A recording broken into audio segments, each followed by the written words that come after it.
السلام علیکم ویورز، آپ دیکھ رہے ہیں انسان کل اور آج. میں ہوں آپ کا میزبان فہد علی کاظمی.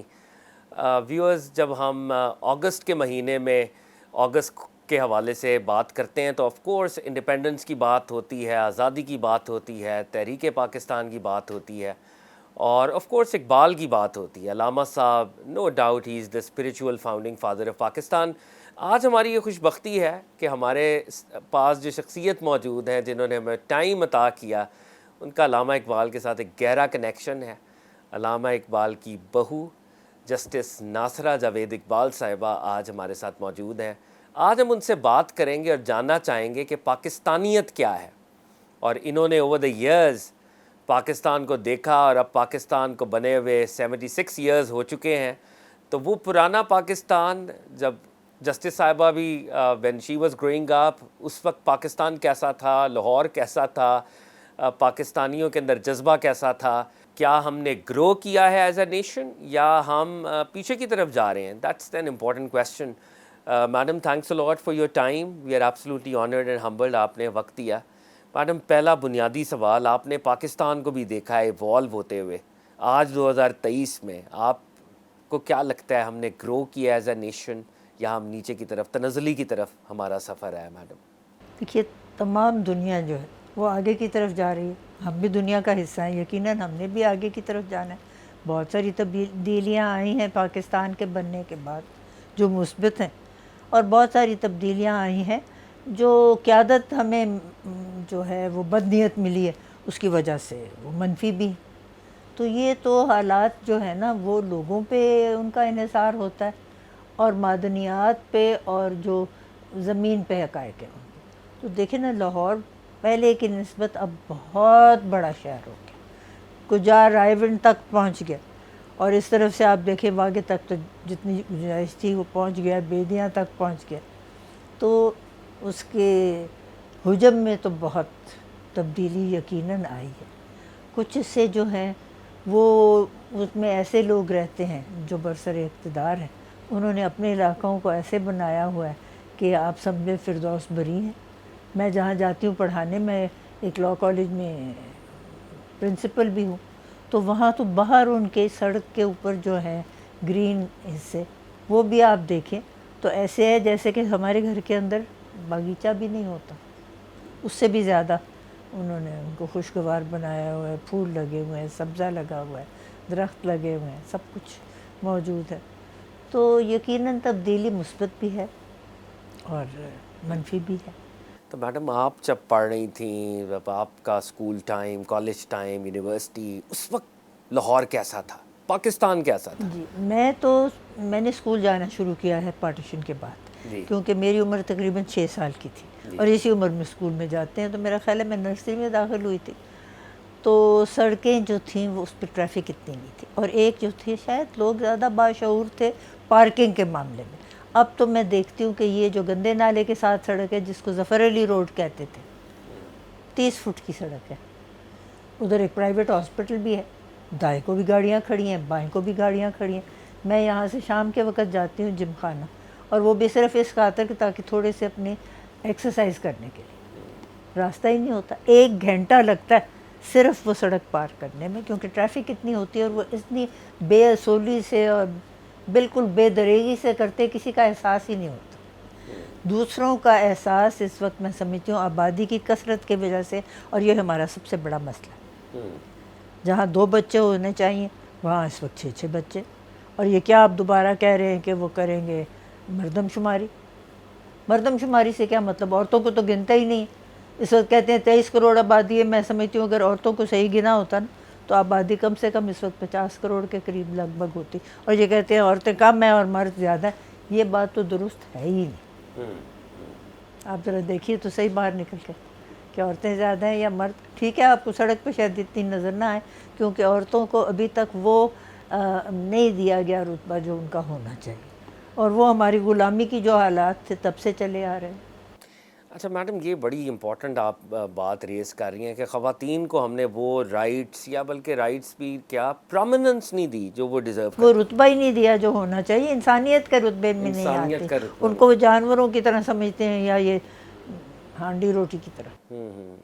اس بات پہ میں آنا چاہوں گا, یہ سوال بڑا اہم ہے اور اس کو ہم ہسٹورک اینگل میں بھی دیکھنا چاہیں گے, لیکن اس سے پہلے میڈم میں ابھی بھی انٹرسٹیڈ ہوں, جب آپ کالج گئیں, یونیورسٹی گئیں, اس وقت کا معاشرہ کیسا تھا؟ لاہور کا, پاکستان کا, لوگ زیادہ انلائٹنڈ تھے, زیادہ شعور تھا, یا اب آپ پرنسپل بھی ہیں تو اب کے نوجوان زیادہ باشعور میں ہیں؟ تو کنیڈ کالج میں گئی تھی اور کنیڈ کالج کی ہمیشہ سے یہی تھی ان کی ریپوٹیشن جی جی کہ یہ بڑا خواتین کے لیے ایک مشہور ادارہ ہے. تو جو سمجھیں تمام پاکستان سے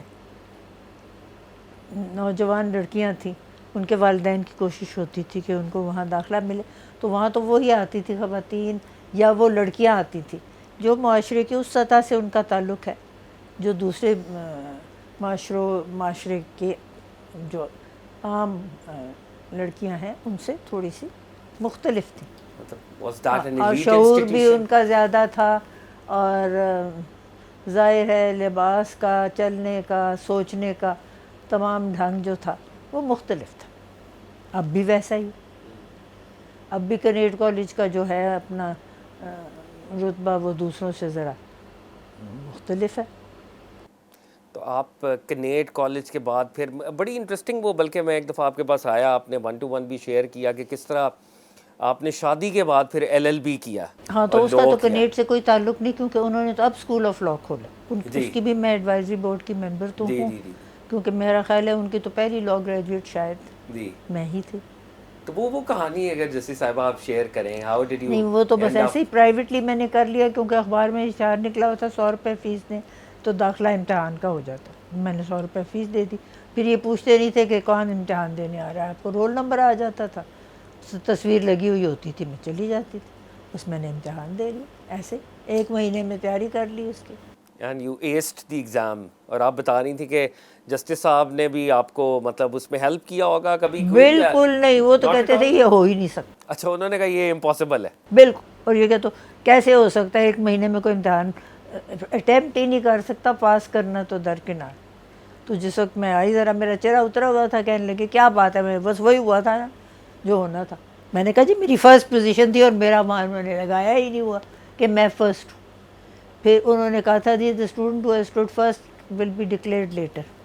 اچھا, واہ. تو 5-6 دنوں کے بعد انہوں نے اپنے یونیورسٹی کے کسی اسٹوڈنٹ کو فرسٹ کر دیا. پرائیویٹ اسٹوڈنٹ میں ان کی حد تک عزت نہیں ہوتی تھی کہ پرائیویٹ اسٹوڈنٹ فرسٹ آ جائے, میری 2nd پوزیشن کر دی.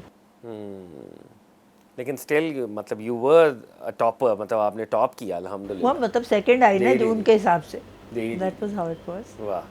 اچھا جسٹس صاحبہ, اب علامہ اقبال ایک بہت بڑے ہمارے سب کانٹیننٹ کے جینیس, اور بلکہ حال ہی میں کتاب بھی آئی ہے 100 کی مسلم تھنکرز. برے صغیر میں صرف ایک فرد کو انہوں نے اس کے اندر شامل کیا, اور وہ علامہ محمد اقبال ہیں کہ یہ ٹاپ مسلم تھنکرز میں تو یقیناً اور بھی ہوں گے. نہیں, 100 تھنکرز میں 100 تھنکرز میں وہ ایک ہوں گے, میں یہ مانتی ہوں کہ among 100 thinkers he was probably in this part of the world G he is one of the them. most prominent. جی, تو اس فیملی کے ساتھ آپ کا کنیکشن کبھی آپ کو برڈن تو نہیں لگا کہ جسٹس جاوید اقبال صاحب بھی میرے ہسبینڈ ہیں؟ میں کہتی ہوں حسن اتفاق ہے کہ, اور میں اپنے لیے سمجھتی ہوں کہ میرے لیے یہ ایک بہت بڑا آنر ہے کہ یہ اتنی, اگر 25 کروڑ عورتیں ہیں تو ان میں سے یہ موقع مجھے مل گیا. تب تو 25 کروڑ تھی نہیں ہماری شادی کو اس وقت. اگر جو ڈاکٹر صاحب حیات ہوتے تو میرا خیال ہے 65 سال ہو گئے ہوتے, ذرا زیادہ ہی ہو گئے ہوتے. تو بس ہے تو اتفاقی امر تھا. لیکن میں سمجھتی ہوں کہ دیکھیے جیسے باقی سارے انسان ہوتے ہیں, علامہ اقبال تو ایک خاص تھے نا, اپنے خاندان میں سے بھی ایک خاص تھے, تو ان کے ساتھ تو کسی کا کوئی مقابلہ ہو نہیں سکتا. باقی یہ کوشش یہی تھی کہ ایسی کوئی بات نہ بچے یا ہمارے گھر میں سے سننے میں آئے یا ہونے میں آئے جس سے انگشت نمائی ہو علامہ اقبال کی طرف, اور ہونی بھی نہیں چاہیے. اگر سب لوگ اپنی انسانیت میں رہیں اور اپنا صحیح سلوک رکھیں دوسروں کے ساتھ, تو ہونا بھی نہیں چاہیے. بے شک. تو جسٹس جاوید اقبال صاحب کے بارے میں بھی تھوڑا بتائیں کہ انہوں نے بہرحال علامہ اقبال کی لیگسی کو ایک لیول پہ کیری بھی کیا. پھر زندہ روح جیسی کتاب, آئی تھنک اگر علامہ اقبال کو کی کوئی بایوگرافی ہے اور اوتھینٹک اور کریڈیبل, میرا خیال ہے بہت بڑا کام ہے. تو جسٹس صاحب کیسے ان کا اپنے تھنکنگ پیٹرنز کیا تھے, ان کے تھاٹ کے پیٹرنز کیا تھے؟ بس میں سمجھتی ہوں کہ وہ ایک رکھتے تھے اپنا ہر چیز کے توازن برابر. صبح عدالت جانا, 8 بجے عدالت ان کے زمانے میں لگتی تھی, جی اور 8 بجے, اب تو میرا خیال ہے عدالت بھی 9:30 بجے لگتی ہے, جب میں جج تھی تب بھی 8 بجے لگتی تھی. جی تو ہمارا گھر بھی ہوتا تھا شاہو کی گڑی, جہاں اب اقبال میوزیم ہے, جی اور وہاں سے عدالت جو تھی نسبتاً نزدیک تھی, لیکن سب رش والا رش علاقہ والا تھا. علاقہ. تو اگر 8 بجے عدالت لگتی تھی تو کم سے کم 7:30 بجے گھر سے جانا ہوتا. تو وہ ہمیشہ بر وقت عدالت میں بیٹھ جاتے تھے, اور ہر ایک کو پتہ ہوتا تھا کہ بر وقت بیٹھیں گے, اور وہیں تمام دن کے جو لگے ہوتے تھے راسٹر میں جی جی جی کیسز, وہ سن بھی لیتے تھے اور ان کا فیصلہ بھی وہیں سنا دیتے تھے, اور لکھوا بھی دیتے تھے عدالت, تاکہ کسی کو یہ وہم بھی نہ ہو کہ جی یہ بعد میں سوچ کے شاید انہوں نے کچھ کیا کیا یا کیا نہیں کیا. وہ جو بھی تھا ان کو آسانی لگتی تھی کہ سب کام کر کے گھر آئے. جی جی گھر آتے تھے تقریباً میں سمجھتی ہوں 2 بجے کے قریب, 1:30 بجے کورٹ ٹائم ختم ہوتا تھا, آدھا گھنٹہ گھر آنے میں لگتا تھا. تو بس کوئی گھر میں کام نہیں تھا. تو پھر وہ ایکیڈیمک کام کرتے تھے گھر میں؟ صرف شام کو اگر فائلیں آتی تھیں تو 15-20 منٹ کھول کے دیکھ لیتے تھے کہ اگلے دن کی کیا راسٹر ہے اور کیا کیسز لگے ہوئے, تاکہ کچھ آئیڈیا ہو جائے. باقی یہ ہے کہ جو ایکیڈیمک کام تھا وہ جب انہوں نے شروع کیا تو پھر ظاہر ہے وہ باقی دن تو اسی پہ توجہ ان کی رہتی تھی. اور اس کے بیچ میں بے شمار, میں سمجھتی ہوں کم سے کم کچھ نہیں 1000 کتابیں تو کنسلٹ کی ہوں گی, یا اس سے بھی زیادہ. میں ایسی نہ مبالغہ کرنا چاہتی ہوں, نہ قطع کلامی ان کی کرنا چاہتی ہوں کہ انہوں نے کیا کیا, لیکن بہت زیادہ ریسرچ کی, اور کسی کو ساتھ شامل نہیں کیا, ہر کام خود کیا. یہ ان کی عادت تھی, لکھتے بھی خود تھے, اور وہ قلم سے لکھتے تھے. اچھا. اور وہ مٹانا بھی بڑا مشکل, تو ایک بلیڈ رکھتے ہوتے تھے, اب جہاں ذرا بھی غلطی ہو جانی تو بلیڈ سے اس کو اتنا سا اچھا مٹا دینا. پتہ نہیں کیسے کرتے تھے. میں زندہ رود بھی ایسی ہی لکھی گئی؟ بالکل ایسے ہی لکھی گئی, قلم سے؟ قلم سے. واہ. اچھا میڈم, پھر آپ خود بھی جسٹس بنی. اب دیکھیں نا, آپ کی اپنی ایک جرنی بھی پیرلل چل رہی ہے. علامہ اقبال کی آپ ڈاٹر ان لا ہیں, جسٹس جاوید اقبال کی آپ مسز ہیں, لیکن ان یور اون رائٹ آپ نے لا کیا, لا میں ٹاپ کیا, اور پھر الٹیمیٹلی لیگل پریکٹس, اور پھر آپ جسٹس بنی لاہور ہائی کورٹ کی. یہ سفر یہاں تک کیسے پہنچا میڈم؟ بس وہ میں نے LLB تو کر لیا نا, جی پھر اب اس سے میں نے کچھ نتیجہ بھی تو نکالنا تھا. علم حاصل کرے اور پھر اس کو اگر استعمال نہ کرے تو وہ ایسے ہے جیسے کسی کے پاس ایک ذخیرہ ہو اور اس کو دفنا دے.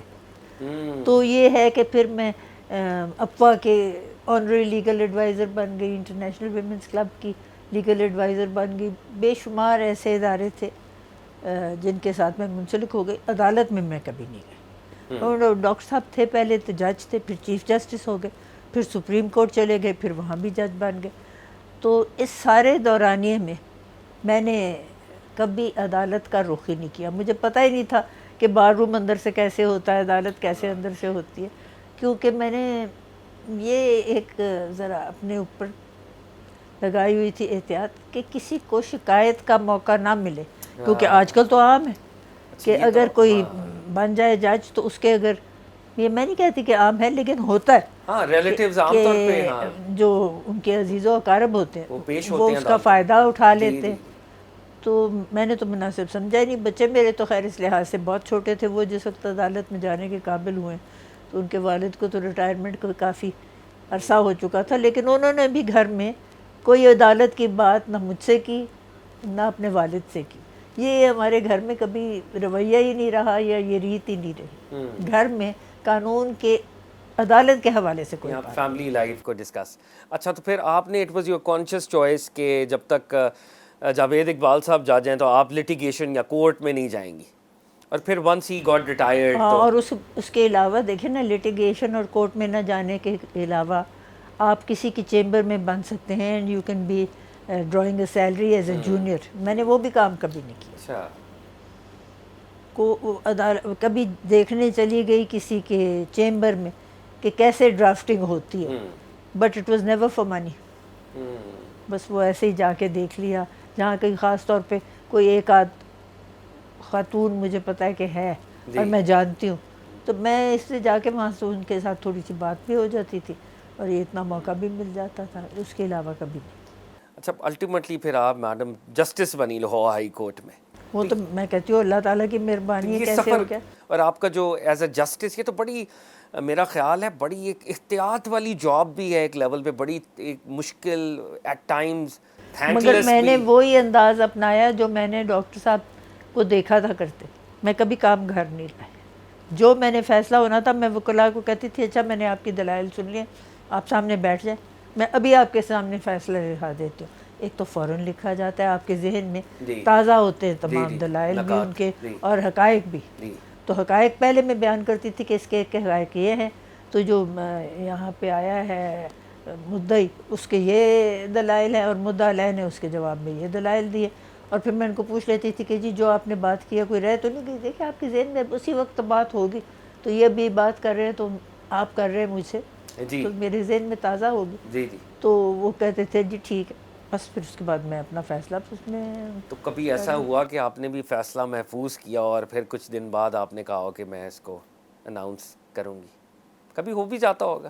نہیں، میرا خیال ہے کوئی شاذ و نادر ہی ایسا کبھی کوئی کیس ہوا ہوگا، کسی وجہ سے کسی معاملے میں کوئی جلدی ہوئی ہوگی، مجھے کوئی گھر سے باہر کا کوئی ایسا معاملہ ہے یا عدالت سے باہر کا، جیسے دیکھیے نا جیسے میری والدہ بیمار ہو گئی یا میرے والد کا انتقال ہو گیا، ان کو نتھیا گلی میں ان کا انتقال ہوا، وہاں سے لے کے آئے، تو اس وقت کسی وقت کوئی جلدی میں کوئی کام رہ جائے تو رہ جائے عجلت کی وجہ سے، لیکن جان بوجھ کر کبھی میں نے دانستہ طور پہ یہ نہیں کیا کہ فیصلہ اگلے دن پہ بھی چھوڑا ہو۔ اچھا واہ۔ لیکن فیصلہ تو آپ نے کر ہی دینا ہے، اور اکثر میں سمجھتی ہوں کہ جج کیس سن کے اور دلائل سن کے ان کے ذہن میں فیصلہ ہو جاتا ہے۔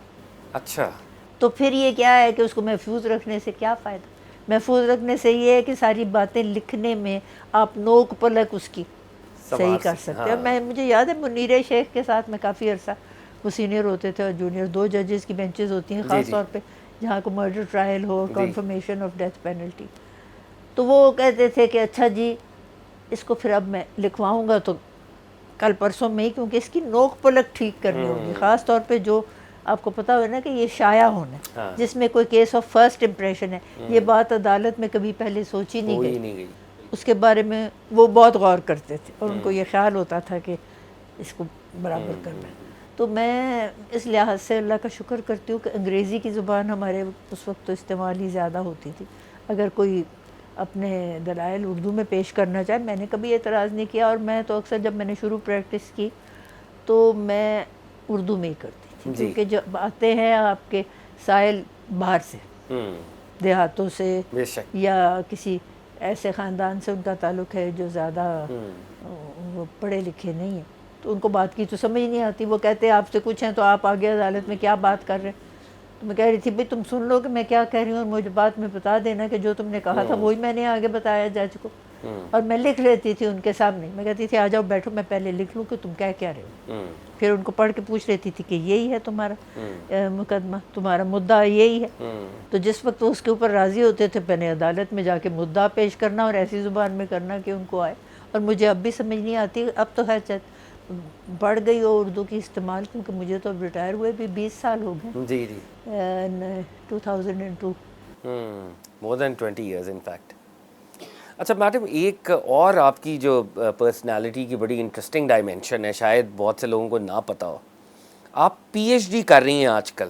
تو دیکھیے نا اس وقت میں نے جوائن کیا تھا، میں نے LLM کیا تھا پنجاب یونیورسٹی لاء کالج سے، اور یہ ہماری پہلی دفعہ تھی کہ ہماری یونیورسٹی نے LLM شروع کیا، جی اور میرا خیال ہے کہ 150 اسٹوڈنٹس نے اپلائی کیا تھا، اس میں سے ہمارے 7 اسٹوڈنٹس انہوں نے سلیکٹ کیے تھے، I was one of them، LLM ہو گیا، اور انہوں نے 2 سال کا LLM رکھا ہوا تھا، دنیا میں 1 سال میں ہو جاتا، جی 1 سال میں ہو جاتا ہے یا 3 سیمیسٹرز میں۔ اس کے بعد میں نے سوچا کہ چلیے اب اگر یہ پی ایچ ڈی کا اجرا کرتے ہیں تو میں پی ایچ ڈی بھی کر لیتی ہوں، انہوں نے کر لیا، ڈیسائیڈ کر لیا پنجاب یونیورسٹی میں کہ ہم لاء میں پی ایچ ڈی بھی دیں گے، میں نے رجسٹر کر لیا، میں نے ایبسٹریکٹ پیش کر دیا، وہ منظور بھی ہو گیا، میں نے لکھنا بھی شروع کر دیا، تو اتنی دیر میں بس یہ ہائی کورٹ کے بے نظیر آئیں، اور میں سمجھتی ہوں یہ بے نظیر ہماری پہلی خاتون وزیر اعظم تھی، اور میں سمجھتی ہوں تمام اسلامی دنیا میں 400 چلر تھی، وہ شاید بعد میں ان کے بنی ہے، تو یہ پہلی تھی. 88 تو انہوں نے سوچا کہ میرے پاس اتنی زیادہ اکثریت تو نہیں کہ میں قوانین میں زیادہ تبدیلی لا سکوں، کیونکہ اس کے لیے تو بہت بڑی میجورٹی چاہیے ہوتی. تو انہوں نے کہا جو میں کر سکوں کہ پوزیشنز میں خواتین کو بھی موقع دوں سول سروس میں آنے کا، دوسری جگہوں میں جائیں. پھر انہوں نے کہا کہ جوڈیشری سپیریئر میں ہماری کوئی ججز نہیں، تو میں چاہتی ہوں کہ ججز مقرر ہوں. انہوں نے 5 ججز اپنے ٹینیور میں مقرر کی. تو کیونکہ پنجاب کا ہائی کورٹ سب سے بڑا تھا، ہمارے یہاں 3 انہوں نے کی. ان 3 میں سے ایک میرا نام بھی آ گیا، کیونکہ ہمارے یہاں پریکٹس ہی بہت کم تھی. جی. یقیناً اگر زیادہ خواتین پریکٹس کرتی ہوتی تو ان میں سے اور تو اور ہونے کے علاوہ کوئی چوائس شاید ان کے پاس اور ان کے پاس ہوتی. چوائس ہوتی نہیں تھی. میں عدالت میں جاتی تھی کیس کی بحث کرنے، تو اکثر و بیشتر میں ایک ہی ہوتی تھی خاتون. جی جی. آسمہ جہانگیر آتی تھی، لیکن یقیناً بات تو نہیں تھی اتنی ساری ہماری کورٹ سے 50 میں مثلا کہ وہ اور میں ایک کورٹ میں ہوں. ویری ریئرلی میں نے بلکہ کبھی، میرا خیال ہے ایک آدھ موقع پہ میں موجود ہوں گی جب انہوں نے کیا. یعنی یوزلی آپ اکیلی خاتون ہی ایک میں ہوتی، تو مجھے اس بات کا کبھی احساس بھی نہیں ہوا تھا کہ میں وہاں پہ واحد ہوں. اور بات کرنے کی چرب زبانی میں سمجھتی ہوں عورتوں میں زیادہ ہوتی. اور مجھے یاد ہے میری نانی مجھے کہتی ہوتی ہر وقت جرا کرتی رہتی ہو، تم نے کو وکیل بننا ہے. ان کو کیا پتا تھا کہ میرے بعد میں وکیل بن جانا. جی جی. ان کی زندگی میں نہیں، وہ تو میرے جلدی انتقال کر چکی تھی. جب تو میڈم اس ایج میں، اب اللہ آپ کو عمر خضر عطا کرے، ہم آپ سے یوں ہی سیکھتے رہیں، لیکن ایک ذہن میں آتا ہے کہ آپ لائر بھی ٹاپ کی بن گئیں، جسٹس بھی بن گئی، تو لوگ پھر they take it easy, they take a back seat. لیکن اب بھی آپ پی ایچ ڈی کو فارملی پرسیو کر رہی ہیں، تو کیونکہ اس وقت تو مجھے چھوڑنا پڑا نا. جی.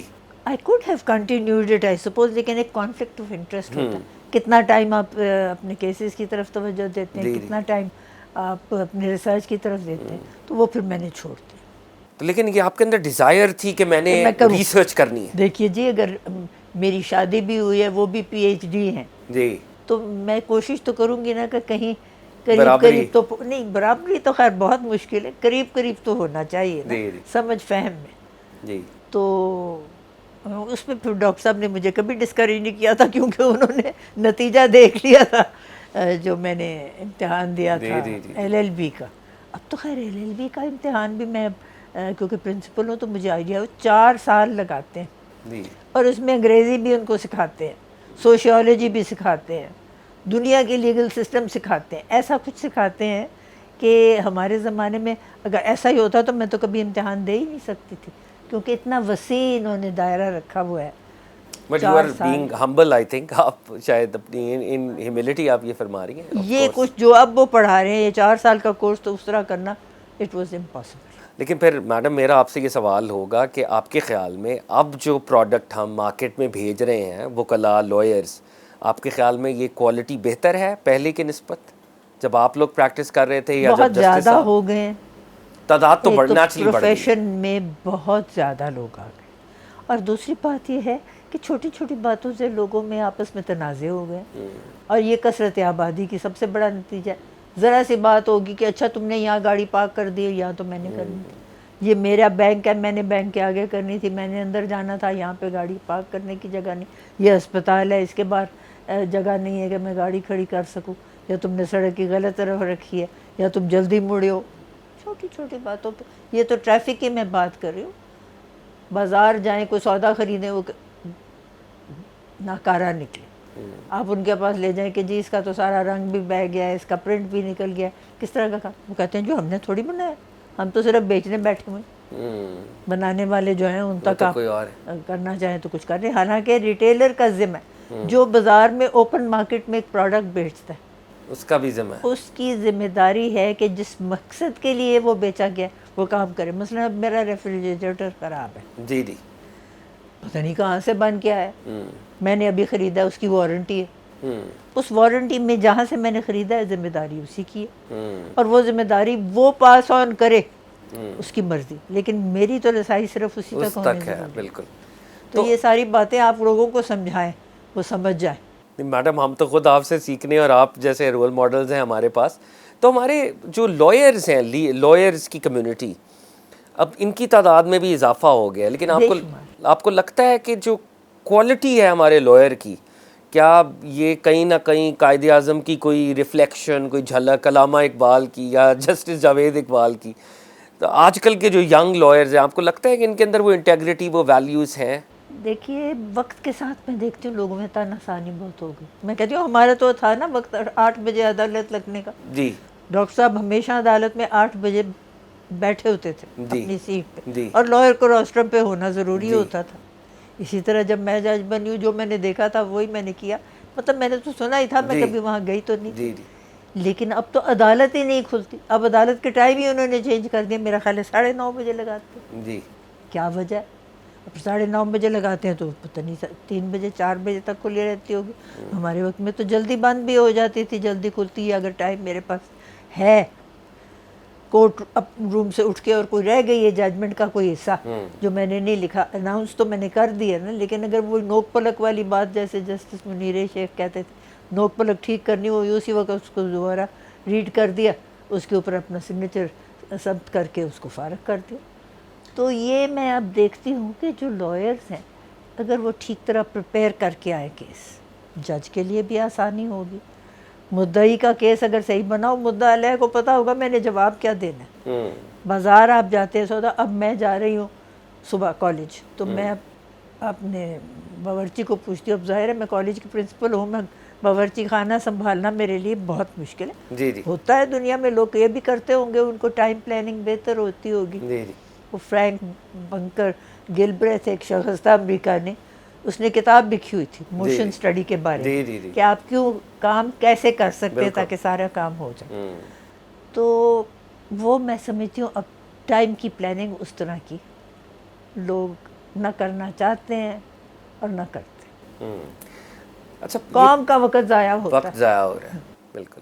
اچھا میڈم, ہم اس کو ذرا کانٹینٹ کو ڈفرینٹ ایک ڈائریکشن, جو شروع میں آپ نے بات کی ہے بڑی امپورٹنٹ بات تھی کہ پاکستان میں خاص طور پہ ہم دیکھ رہے ہیں کہ خواتین کو وہ پرومیننس نہیں مل رہی, اور جیسے آپ نے بجا طور پہ فرمایا کہ بالکل ان کو ایک کموڈٹی کی طرح ٹریٹ کیا جاتا ہے. لیکن اگر ہم ہسٹوریکلی دیکھیں, ہسٹری میں ہم ڈیپ ڈاؤن ڈگ کریں تو ہمیں خواتین بڑی ہی پرومیننٹ نظر آئیں گی, جن کی وجہ سے تاریخ کے بڑے بڑے ریچولز, بڑے بڑے معاملات ہوئے. ہم بی بی ہاجرہ کی بات کریں, وہ بھاگی ہیں, آج تک پوری امتیں بھاگ رہی ہیں, صفا مروہ کے اندر بھاگا جا رہا ہے. بی بی خدیجہ الکبریٰ کس طرح سے پروفٹ صلی اللہ علیہ وسلم کے ساتھ سپورٹ کیا, she was an independent woman her self.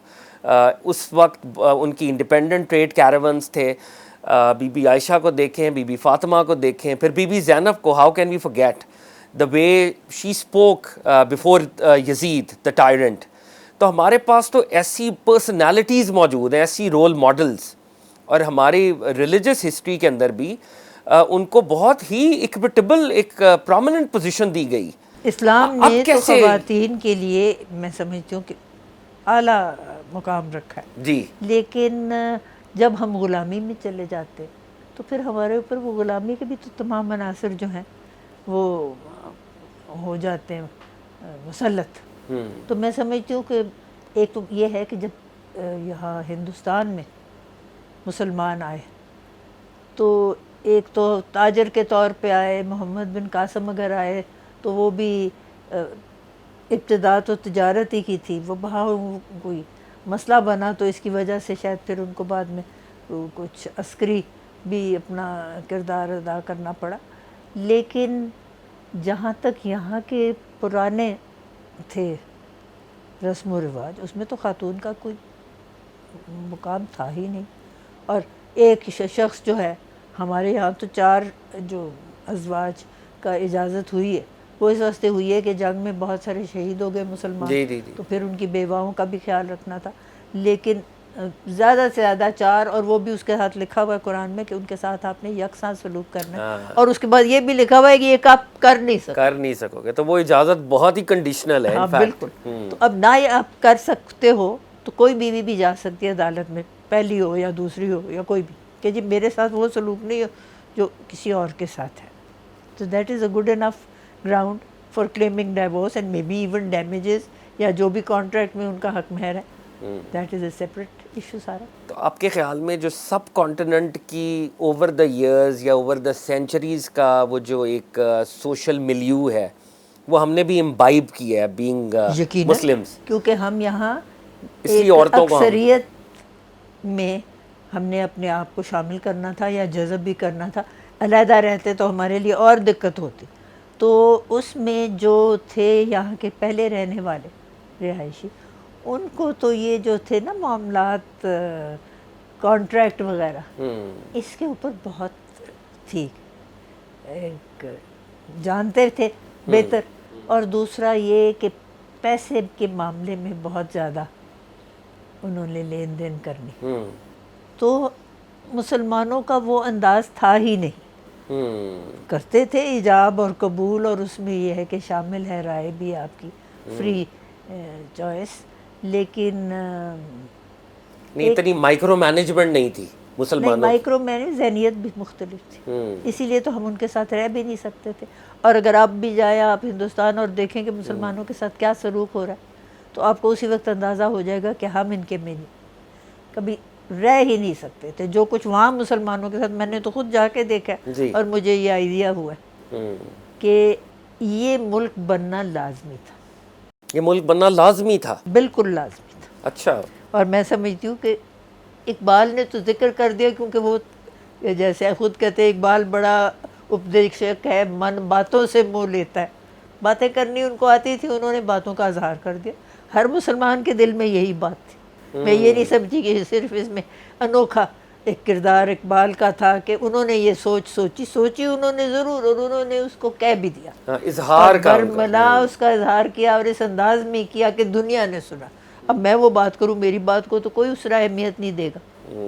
بات کرنے والے پہ بھی تو ہوتا ہے اس بات کا انحصار کہ کیا کہہ رہے ہیں. یعنی جو اقبال نے سوچا, اور وہ پوری قوم ہی کی آواز تھی, لیکن وہ جو قوت اظہار تھی وہ اتنی طاقتور تھی کہ لوگوں پر اس کو ایک ڈفرینٹ طرح سے اثر ہوا.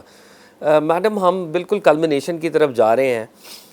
آپ پاکستان کے فیوچر کے حوالے سے آر یو آپٹمسٹک؟